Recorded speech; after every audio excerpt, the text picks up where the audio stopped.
Hello, welcome back to Premier League Primetime, episode 17. As you can see, my co-hosts have finally rejoined me, as they've been out for a while. Um, PLPT has greatly missed the the addition of my co-hosts, Cyrus, Andre, and Jose. How are all of you doing? Excellent as usual, Davis. And yourself? I'm doing all right. Cyrus, how are you doing over there?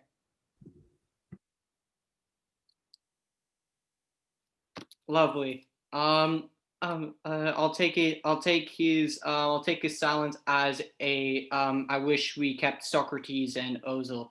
And Andre, how are you doing? I'm doing good. Doing good. That's great. That's great. Anyways, we got a lot of games to cover. Some from midweek, some from this past weekend. But the best part is that, of course, and the most important thing is that Manchester United are top of the league, and that's more or less all Jose and I care about. Anyways, getting right into this game and getting into the games that we got. Serious, over to you. West Brom pulled out a shocking 3-2 win over Wolves I don't know the name of the derby, but it is a derby game. West Brom and Wolves.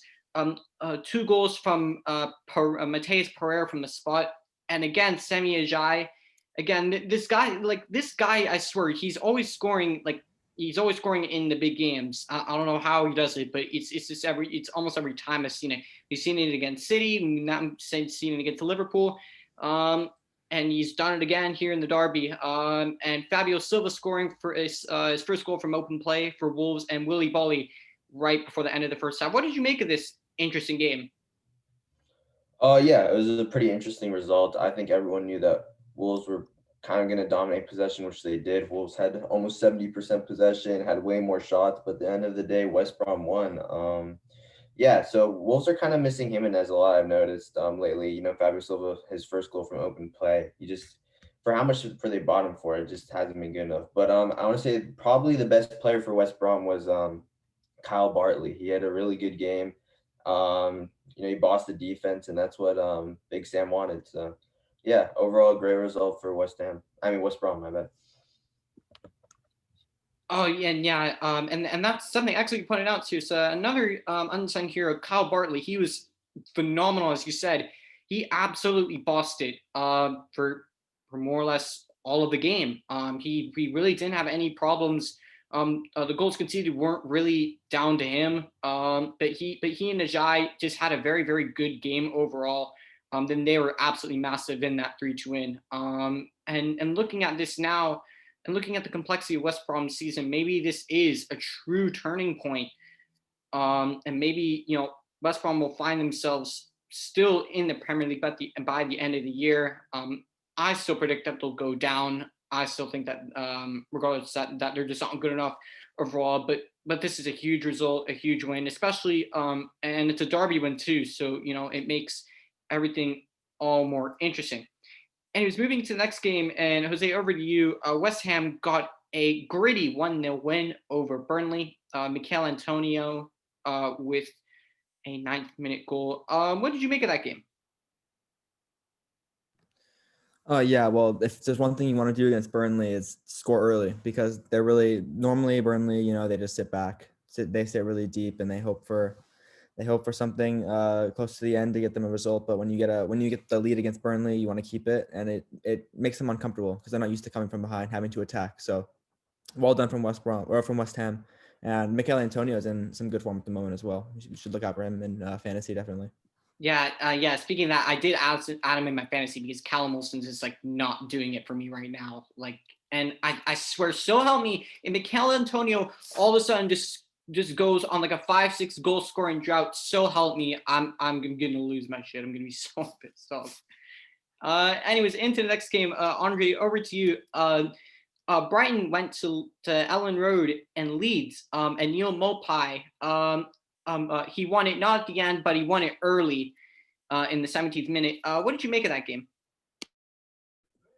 Yeah, I think Leeds, it was just another case of them falling asleep defensively. Brighton's attack has, always created chances before. They both are generally attacking sides, I think, but just I think it was Luke Ayling that fell asleep at the back, was just stood there, and Maupay capitalized. So it was just once again poor defending from Leeds, and it cost them another valuable game that they could have taken points from. But yeah, just not good enough defensively from Leeds once again. Same old story. Yeah, and those last words that you said is very key. Same old story. And this isn't the first time that we've seen Leeds so poor defensively, and glaringly poor defensively. In Seems that Bielsa ball, it may be an attractive style of play, but it's.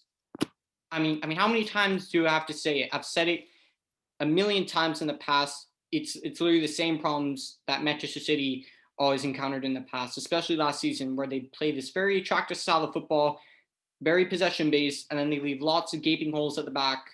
And yeah, as you said, Luke Ayling fell asleep, and that's just really poor. And let's see what Leeds eventually just fix up. Cyrus, back to you. And Chelsea got a gritty 1-0 win over Fulham. Lampard's boy Mason Mount getting a big goal in the 78th minute. Again, not really unconvincing from Chelsea. And two questions: what did you make of the game? And do you think Lampard is gonna hang on to his job? Yeah. So Chelsea got the win here. Fortunate to get the win because Fulham got a red card. But yeah, again, Mason Mount always saving Lampard. See again, Timothy Werner. Just kind of lacking confidence right now.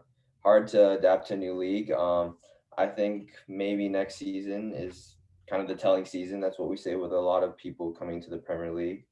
But yeah, in terms of his job, I honestly think he might get sacked. I don't know, Davis, if you've heard what Goldberg said about it. But I kind of like what he said about it. You should check it out. But yeah, I think I think he might lose the job. I feel like he has so many options, and yet it's not working. So we'll see what happens. Yeah, you perfectly summed it up there. And speaking of Goldberg, I didn't see what Goldberg said. I haven't seen the videos or whatnot. But for me, when I look at Lampard, right, like I kind of feel like Lampard. It's like that summer. It's like he has this big wish list. He has a huge Christmas wish list. Um, um, uh, and his parents which would be around Roman Abramovich, says just gets him everything he wants, perfect. And he's still complaining. And I don't know. I feel like Frank Lampard is kind of like a spoiled child in that sense, that he's still not happy with the players that he has. Yeah. There's things. A Declan Rice could do them well, but surely against teams like Fulham, they should be dispatching them by 3, 4, 5, 6 goals, because that's really poor. And that's just not good enough. Chelsea are just an absolute shambles at the moment. Into the next game, and the exact opposite from Chelsea, Leicester hosted a good informed Southampton team at the moment and beat them 2-0. James Maddison with a wonderful goal into the roof of the net in the 37th minute, and Harvey Barnes sealed it in the 95th minute. Jose, what did you make of that game? Well, the thing I want to say about this game is that this Leicester team is actually looking really, really good right now. They're not relying on Jamie Vardy. They're not relying on counterattacks. They're actually breaking teams down properly and scoring really good goals. And I don't know if you saw the James Maddison interview, and I'm not sure if it was after this game, if it was after a different one, but yeah, I did see it. With he made a really good point about how he doesn't care if they're top of the table or not. He just cares if they're in the competition. If they're third, but they're only 2 points behind the top, he doesn't care. Just wants to stay in the competition for the rest of the season. Yeah, and having a player like that, that's a great attitude to have, and especially signing that new contract with Leicester. James Maddison seems like a player who just wants to give everything for the club, and he wants to give everything to the shirt, and wants to battle and wants to fight. And it's clearly seen in his performances. I think he scored how many goals now? I know this was back at the weekend, and I think it's like 5 and 7, something like Yeah, that. I mean, those are incredible stats if you think about it. And yeah, another great performance from Leicester. And maybe Andre doesn't want to admit it, but these past 2 games, Andre, do you think it's been a Brandon Rodgers masterclass? No, I think you'll. I have a lot of praise for Leicester. I think you'll hear it when we analyze Chelsea, Leicester. You'll hear my praise for Leicester. I've definitely changed my mind. Yeah. And Andre, sticking with you, actually, Tottenham went to Sheffield United, and surprise, surprise, they won by 3 goals to 1. Goals from Sergio Aurier, Harry Kane, and your boy Tanguy Ndombele or Ndombele, and David McGoldrick scoring a very good snap header in the second half. What did you make of this game? Yeah, after the goal Ndombele scored, it's actually Ndombele is his name. Pronounce it right. No, I think we've seen Jose do a trend this season where when we verse a team that's, very tactical on their back three, we tend to just emulate that and just contest them on the individual battles because, I think our squad is just generally better. So I think that's exactly what he's done today. We went a back three. Roden got into the 11, which was nice to see. Reguilon was absolutely just running down the line. But yeah, it was after we've been in quite lukewarm form. So we needed the 3 points, and exactly what happened. I think every player was really good. I thought Steven Bergwijn, I'm really excited for him. I think might be the missing key to that front three. I think he's on his way up. And then just Sheffield United, just not good enough individually. I think I still respect them tactically, but and they're last for a reason, and we needed the 3 points, and that's what happened. And a key name that you said, Steven Bergwijn. He really is finding his feet, and he had a good performance against Sheffield United. But this was really spelling trouble for a guy who he had high expectations when he came in. He thought he'd be resurrected, but Gareth Bale, something's just not right. It's definitely not injury problems because I've seen him on the bench all the time, so he's definitely not injured. So you can't use that excuse. What's going on with Gareth Bale? You tell me. Yeah, I've been trying to follow reports, and every report seems to be that the players are like within the training ground. The players are quite shocked that he's not getting the time. He's been one of the leaders on the training ground along with Joe Hart. His form's been good, but he's just he's just not breaking the 11. Then there is a lot of questions behind it. Doesn't seem like we're going to renew his contract. I still think he'll come handy come March. I think he'll still come back, but it seems like he's ready. But I don't know. He's just not able to get into the side at the moment. Yeah, really disappointing. Yes. Anyways, moving into the biggest game of the weekend, which is quite possibly the most boring game of the weekend. Liverpool hosted Manchester United, and it was a goalless draw, stalemate at the end. Jose, what did you make of our performance? Would you say it was an Ollie defensive masterclass? No, I would say that I'm really tired of Ollie playing really defensively against the big sides. We're yet to get a result against a big 6 team this year. So I'm getting tired of it, and I really want to. If there's one thing I want Ollie to improve on, it's how he plays against the big 6. I think we need to really improve on our tactics in those games and play more attackingly because our strengths lie in attack, not in defense. Even though we defended very well in this game, I have to say. And we had a few chances, but like that Pogba chance, and I think Bruno had a good chance, but Alisson had a really good game. He was man of the match. Fabinho was very good as well. Fabinho and Henderson, has to be said, made a really, really good makeshift defense for them, I have to say. Henderson didn't do all that much, to be honest with you. Fabinho did just, Fabinho had Rashford on just, ultra lockdown. I said it in my post-game interview after the Liverpool game. Marcus Rashford literally morphed into, freaking Dan James, Sonic the Hedgehog. I mean, that's literally just what happened. And it's kind of funny to see that, something that Solskjaer did so well last season, the Big Six. Solskjaer had an amazing record against the Big Six last season, and this season it's been dire. It's been horrendous. And yeah, hopefully, he'll pick up on that soon. And Andre, over to you. Manchester City hosted Crystal Palace, and they Man City ran away with it. John Stones scoring his first 2 Premier League goals, let alone his first Premier League goal. He scored a header, and then it's more or less a tap it on the 6-yard box. Ilkay Gundogan again on the score sheet, and Raheem Sterling scoring a free kick. And I'm surprised as anyone that Raheem Sterling actually scored a free kick. What did you make of the game? I wouldn't get too excited about that free kick. That was probably the worst wall I've ever seen, like for the position. Like I don't know what I think it was Gaito was thinking. That was seriously terrible. It was, I think anyone, all 4 of us might have had a shot at that, of scoring that. But no, I think it was. I watched that match and I just thought utter domination from Man City. They haven't got the attacking players that they want right now, but they're finding goals elsewhere. That's just been the story, and they're 6 wins in a row now. But seriously, just completely dominant against Palace. I can't remember any chance that Palace really had that was good. John Stones, I thought he was robbed for Player of the Month last month. I thought he was really brilliant through all that, and he just showed it again. Even got on the score sheet twice. But yeah, I wonder who did get Player of the Month then. Stupid Penendez, but Whoa. He should have won. Stones should have won it. Honestly, Stones should have won it. But whatever. Oh, come on now.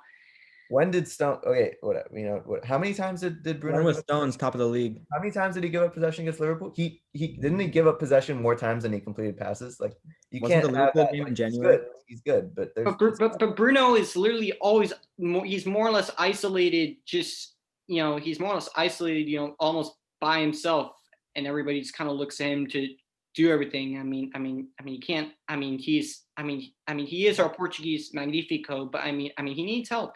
It's human. Any person needs help. You can't always do it on your own. It's natural that you're going to need help. And for me, Bruno Fernandes just looks like a player. He looks tired. He looks a bit overwhelmed. And for me, we'll analyze Fulham later. But I was expecting him to be rested, but he played, and I was a bit surprised that he played today. I wasn't expecting it. Yeah. Why would a tired, exhausted player would not win the Player of the Month? He deserved it the other months, but this last month, his form slightly went down. I don't know. I think Stones. He had 3 goals and 4 assists in 6 games. A lot of players can get stats similar to that. Look at the Suns and Kane. Yeah, but he also took us to the top of the table. Madison was pretty That's close. facts. You look at the impact Stones has had in the last month. Let's move right into the next game. Whatever. And Cyrus, over to you. And it seems that Arsenal have really been. It's as if Arsenal are is really like the Jesus Christ of Nazareth. They've been resurrected from the dead, out of nowhere. They've just been completely and utterly resurrected with a 3-0 win over Newcastle. Aubameyang looks, to be back to normal. Seeing him smile again. Seems like he's slowly finding his feet again. And Bukayo Saka again, another impressive performance. And what did you make of this game? And also, tell me what you think of these 3 words: Emile Smith-Rowe. Yeah, it was a really good game. Give credit to Arteta. Honestly, I don't think anyone expected. I have to agree with Davis's favorite guy, DT here. I don't think anyone expected Cedric Suarez to play, to be honest, and he played really well. He was really good setting up the last goal. So yeah, credit to Arteta. Didn't start Gabriel. That was kind of surprising, but defense did great. Rob Holding-Dino got a new contract, so it's great. Yeah, and you just noticed how we played in the midfield when Partey was here. It just great difference compared to Elneny. So yeah, and Emile Smith-Rowe has just been great. Honestly, just give him the number 10. To be honest, he deserves it. I know Lacazette and Aubameyang are fighting for that, but yeah, it's a good start for Aubameyang. Hopefully, he can now go on a little run because he is better than Harry Kane at the end of the day. So. Well. As amazing as Aubameyang was against Newcastle, I can't share the same viewpoint when you're saying Pierre-Emerick Aubameyang is better than Harry Kane this season. What? Not even close.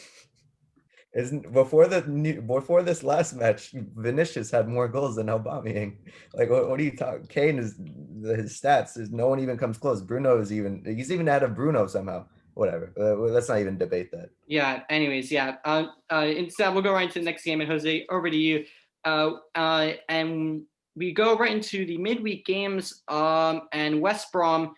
Their good bit of form has temporarily come to an end.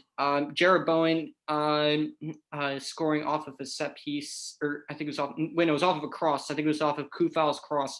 And then Antonio with another bit of acrobatic brilliance, and Mateus Pereira scoring a very, very good strike in the 51st minute. What did you make of the game? Yeah, not too much to say about this one, but it was a good performance from West Ham. They defended pretty well in this one. They had most of the ball. They dominated. They had a lot of shots on target. Actually, they had 6. Matias Pereira actually continued his pretty good form at the moment. He seems like he's found his scoring form at the moment. But otherwise, another goal from Mikel Antonio. Good performance from West Ham. Yeah, you more or less summed it up all there, perfectly. I saw that little cheeky stat there that West Ham have. I think it's like the first time West Ham have gone to like 5 like consecutive wins or something like that, or something. You know the stat I'm talking about? I think so. I think that's right. Yeah, and for like the first time, and and I did see the stat that it's by the numbers of points, it's their best ever start to a Premier League season. I think it's that they're undefeated in 5 games. Oh yeah, that was the stat I was looking for. But yeah, a very good, very impressive performance from West Ham. Anyways, going into a game. Anyways, going to the game yesterday. And Leicester City won by 2-0. Goals from Wilfred Ndidi in the 6th minute, and James Maddison with another goal in the 41st minute. 2 questions. And this is perfect for Andre. Was this the Brendan Rodgers moment of genius, tactical genius, masterclass moment for Brendan Rodgers, or was this just purely based off of the player's performance? And do you think Lampard survives this? Yeah, I'm gonna plead the fifth on those Brendan Rodgers questions. But what I will say is that I think you've got a case with Leicester, for me personally, where every single player in that starting 11 is quite underrated for me. And I think you've got the complete opposite with Chelsea, where there are a number of players in that starting 11 that you can make a case are overrated. So it's this whatever. And I mean, for me, look at even Evans for Leicester is keeping Soyuncu out of the side, who carried them last season. So I think Soyuncu's injured at the moment. he's on the bench. He's back. He's on the bench. Yeah, he was on the bench this last match. Ricardo Pereira's not even getting into the first team as well. James Justin. And speaking of James Justin, apparently he's a very good friend of Sci Guy fan favorite, Mr. DT. Apparently. Apparently DT has very good connections with James Justin and his family.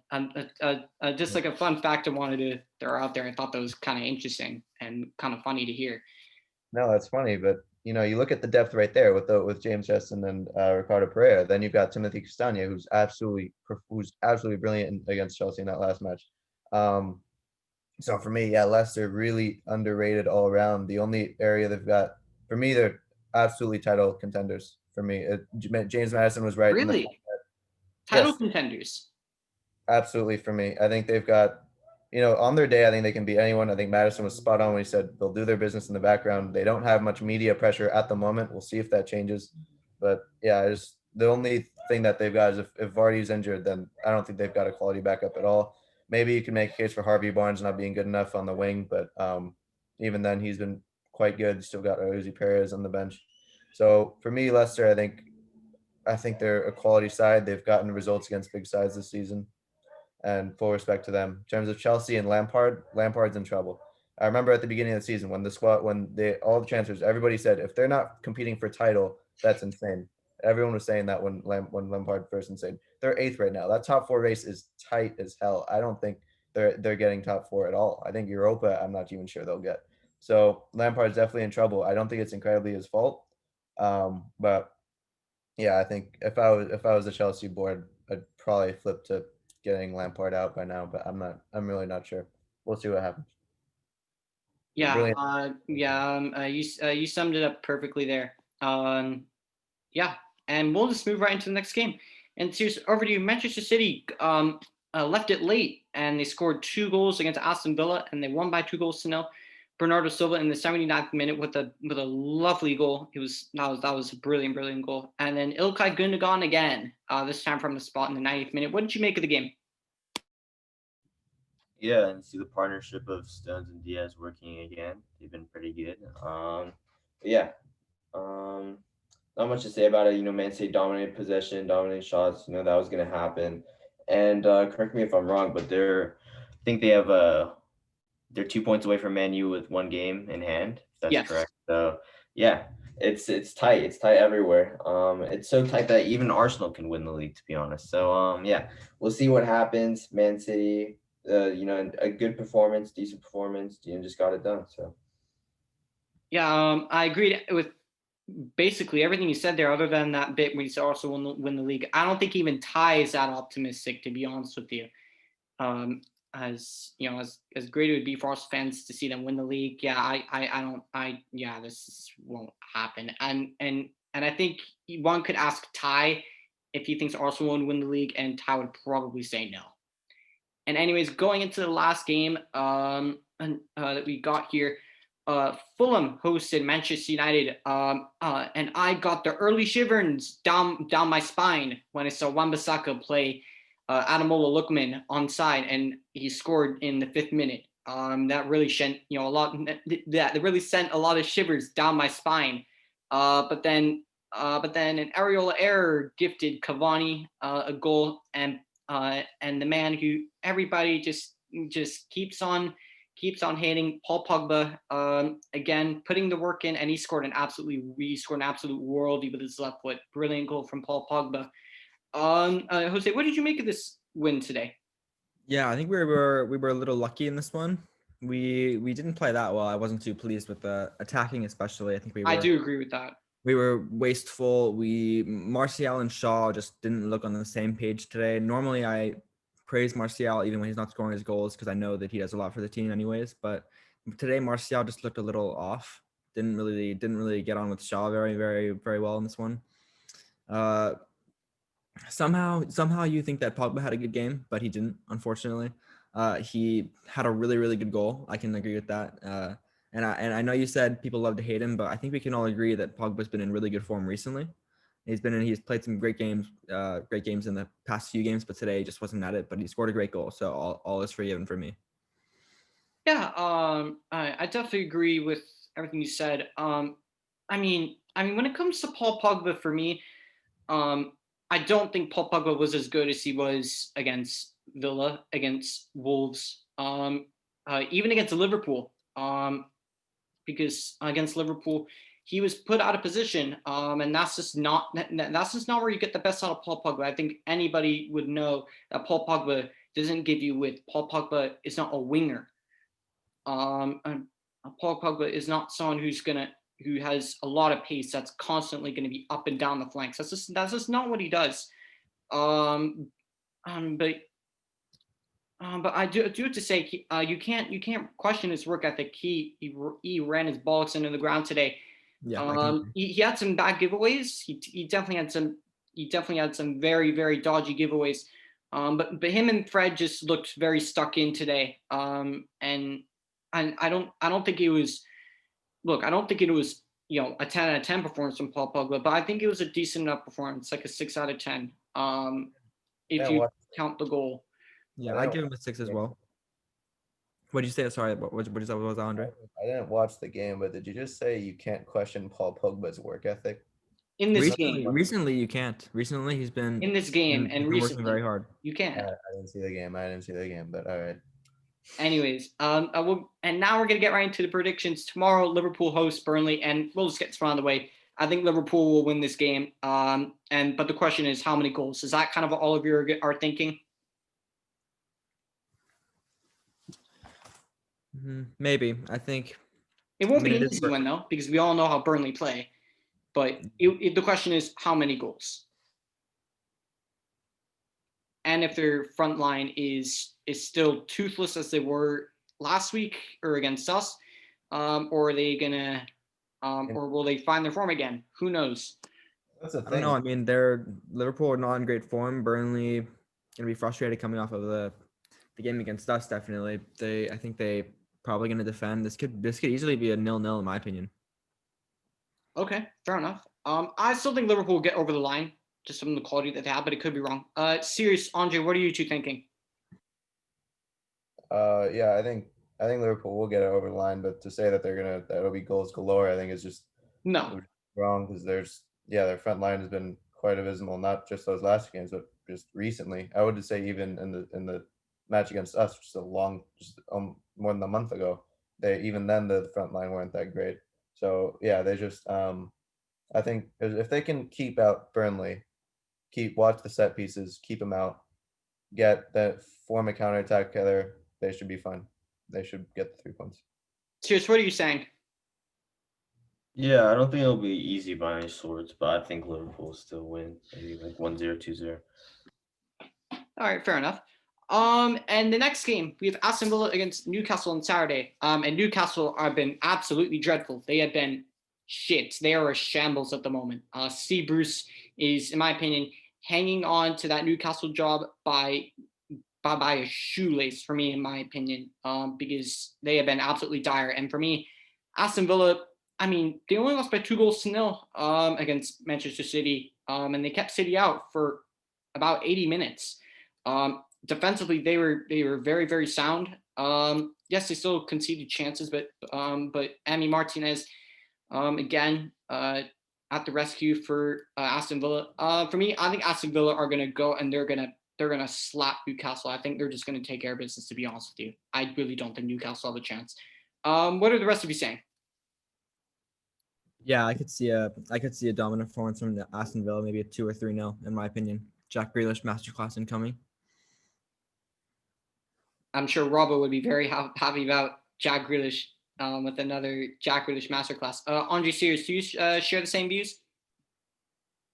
Yeah, I think I'm rivaling, Robbo for biggest Jack Grealish fan. I think Aston Villa are brilliant. I think, they should battle with Europe in mind generally, but I don't think they'll get it. I think they'll be a couple places off, but they're a really strong side. I think they're quite humble too. I think they go into every match looking the same way, but yeah, I think they'll smash Newcastle out of here. Yeah. Sears, what are you saying? Yeah, I have to agree. I think Aston Villa will win for sure. Newcastle's really struggling, as you saw against Arsenal. Yeah. Yeah, there you have it. And on Tuesday, Newcastle play again versus Leeds. Now this one's actually going to be an interesting one. Because you kind of have to take a couple things into account here. We all know how Leeds play and their expansive style of football, Bielsa ball, as they leave a lot of space in behind. Maybe it could leave room for guys like pacey players like Callum Wilson to get in behind. And at the same time, the question could be, will Steve Bruce still be in the job? That's a question we all have to kind of think to ourselves. But for a moment's sake, we'll just assume that he survives to Leeds. For me, I think Leeds will get the job done. I don't think it will be graceful, as bad as Newcastle are. And just with the style of play, I think Leeds will get over the line, but it's not going to be dominant like I think Aston Villa will. What are you guys saying? I actually think that because of Newcastle's poor form recently and because of Leeds' open, expansive way of playing, I think that Newcastle, if they sit back and they counterattack, they could get a lucky goal or something, and then I think they might win. I'm actually going to Newcastle win. Okay. Andre, what about you? Yeah, I think Leeds will win. I think I think Steve Bruce probably next to be sacked, I'd say. All right. And Cyrus, what about you? Nope. And Cyrus is gone. Cyrus is gone, just like Arsenal did for the past I don't know, for like the past 10 games for Chelsea. Don't join the call if Kane is better than Aubameyang. What? I did not hear. I said don't join the call if Kane is better than Aubameyang. That was 10 seconds now. He's not back. So it seems like he thinks Kane is better than Aubameyang. Yeah. Saga has disappeared again. Hopefully he can make its way back. Anyways, into the Crystal Palace and West Ham game coming up. Something's telling me it's going to end 0-0, but I feel like because of West Ham's good form, I feel like it's going to be like a Mikel Antonio goal's going to nick it or something like that, or a Jared Bowen goal. I'll give it to West Ham, but it's not going to be graceful because we all know how Roy Hodgson likes to sit back and hit teams on the break. And they've been struggling, especially without Wilfried Zaha in the side. And I did get rid of him in fantasy because even when he's been in the side, he hasn't been doing anything. I got James Maddison, and so James Maddison, if you're watching this, you better be scoring goals because so help me, I need those goals to get those points. But yeah, I think West Ham will take this. What are you two saying? I agree. I think a West Ham win, but I don't think it's gonna be one of the individuals you're talking about. I think it's gonna be a cheeky Souček 88th minute goal to win it, in my opinion. And since Cyrus says come back, and Cyrus, actually sticking with you, what are you saying for the Crystal Palace West Ham game? I'm gonna say cheeky 0-0. Okay, fair enough. I was kind of thinking a draw might be plausible. And Andre, lastly, over to you. Yeah, West Ham get the 3. I think that's done. I don't think Palace have been threatening at all. All right. Next game, Southampton against Arsenal. Arsenal are in very good form at the moment. But knowing the record against Southampton, I know going to St. Mary's is definitely their bogey game. It's kind of like their Crystal Palace. Southampton are a side that Arsenal really have struggled against in the past, as we've seen in their records. But I think Arsenal's good form and positive mindset. They got Thomas Partey back, Kieran Tierney is back as well. And the young guns, Emile Smith-Rowe, Bukayo Saka, Gabriel Martinelli, those 3 looking good. I don't know where Martinelli's been in the past 2 games. I don't know why he really hasn't been playing. I don't know if he's injured or not. Lacazette seems to be, and Lacazette's in a good run of form, and Aubameyang's back. For me, I feel like there's 2 ways this could go. I feel like Arsenal could nick it, or it could end in a draw. But for me, if I'm going to go with one, I'll put my faith in Arsenal for once. And I think Arsenal will come away with the win. I don't think it's going to be pretty, but it's going to be like a 1-0, maybe 2-0. What are the rest of you saying? For me, let's say probably a cheeky 1-1 with the Aubameyang red card. Why an Aubameyang red card? Oh, because of the last match against Southampton, they got a red card, so maybe another one here. All right. And Cyrus, what are you saying? Do you think the boys will win or no? Yeah, you know what you said. We kind of sometimes struggle against Southampton, but I don't know. I feel like to really have any chance at top, 6, which is not that close, but I mean we're only 2 points off Chelsea. But to have any chance of like any European success, we're definitely gonna have to win these next couple of games to make a push. So yeah, we'll still finish above Tottenham, so it's okay. I'd be very surprised and shocked if they finished above Tottenham, considering the difference in seasons in the Premier League that they've had this season. One side really looked as if they were going to win the title, and of course, they managed to do what they call being Spursy. But yeah, I'm not really surprised. Andre, over to you. What are you saying for this game? Yeah, I was just sort of disrespected, but I'm not gonna let that change my opinion. I still think Arsenal will get the win here. They're not. I think they're not good enough to go at this thinking that they're better, considering that just they're not good enough. And Southampton did win against Liverpool, so I think they've got to go at it with humility and just try to win every one-on-one battle. I think they'll win. Okay. Next game. We'll keep this one quick. Do we all think Manchester City can go to West Brom and get 3 points? Yes. Yeah. I'll ask that question right now. Yeah. Okay. Andre, I'll assume your silence says yes as well. I was my green box was lighting. Okay, it's so you can hear me. No, yeah, it's City. Yeah. Okay. All right. That was pretty unanimous. Next game, Chelsea against Wolves, and I really don't know what to say because it's gonna be a tough match. For me, I think this game's gonna end in a draw. I really do think this game's gonna end in a draw.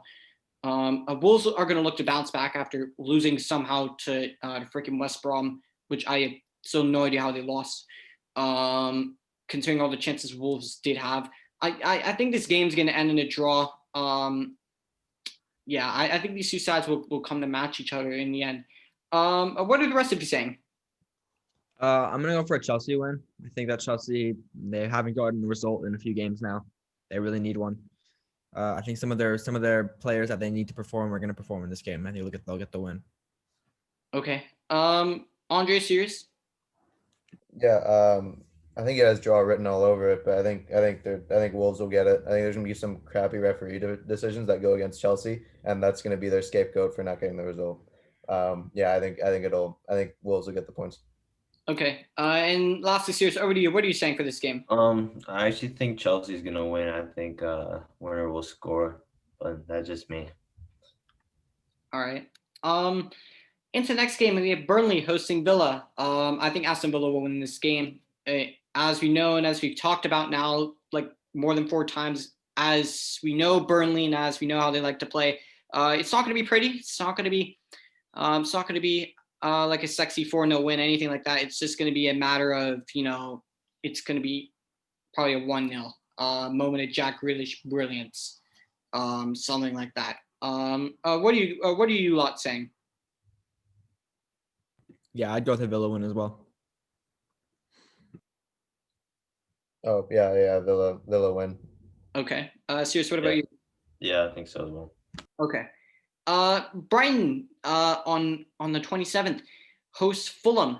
And for me, I think Brighton will get the job done. I think they'll get 3 points. Considering the fact that they went to a very good side in Leeds, even though we all know how Leeds play right into Brighton's strengths. With the pace that they have on the break, but I do think Brighton is gonna get the job done against Fulham. I really do. What are you guys saying?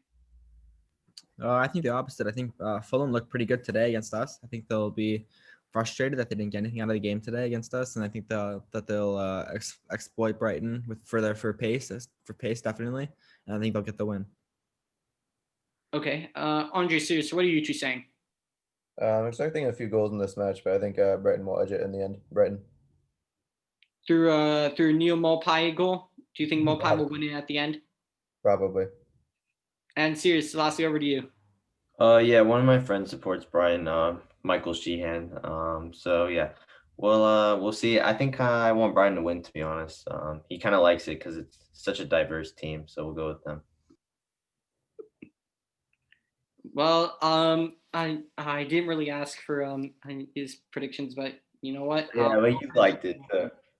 Lovely. A cheeky little prediction there. Into the next game. And Manchester United hosts Sheffield United, and I think all of us can say Manchester United will definitely get this win. It's just a question of how many goals. It's top of the league versus bottom of the league. And it's for me, it's a question of how many goals United are going to score. Is that what all of you are thinking? I don't know. I mean, I wouldn't be so confident. A lot of people on the United stand today were predicting a big win for us against Fulham, but I was not very confident. My prediction was 2-1, and it finished 2-1. So I'd probably make a similar prediction for this game. I'd say we'd win by 1 or 2 goals. Okay. Serious, Andre, what are you two saying? Yeah, I think that I agree with everything. Jose said. Yeah, I don't think it'll be that easy, but I think United will get the win. Okay. And Serious, lastly, over to you. Yeah, Davis. Honestly, kiss me if I'm wrong, but I think Sheffield United lost only 3-2 last time. So, I mean, it could be close. That's all I'm saying. I think you're right. Man U will win, but I don't think it's gonna be a walk in the park. All right. looking at this next game, we have Everton and they play Leicester City. If you had asked me, maybe a day or two ago, I'd be probably saying a draw written all over it. But to be honest with you, looking at Leicester's form, I also think Leicester are going to beat Everton. To be honest with you, Everton just really struggled with injury problems. Really missing Dominic Calvert-Lewin up front. In that front three of Richarlison, James Rodriguez, and Dominic Calvert-Lewin, that literally like electrified them in the beginning of the year. And cheers, Sebastian. He was already saying that Everton were going to win the league. Bollocks. No chance. When you look at the depth on their bench, all due respect to Cheng Tosun, but yeah, he's not to Evertonian levels. I think Leicester are going to come away and win this game. Leicester are in red hot form at the moment. I think Leicester will definitely take care of business and will get 3 points at Goodison Park. What are you three saying? I'm going to go for a draw for this one. I think Everton will just play really, really defensively and grind out some kind of result in this one. Yeah, I think I agree with Jose, except I do think Leicester will just edge it in the end. But I think Everton, it'll be really hard fought. I think Everton it's gonna go to the last minutes. Yeah, I don't. Yeah, and that's something to add on. I don't think it's going to be a walk in the park, but it's going to be a gritty 1-0, maybe 2-0, 2-1 win. Cyrus, What are you saying? I do agree with you, Davis. I think Davis, you said Leicester were going to win.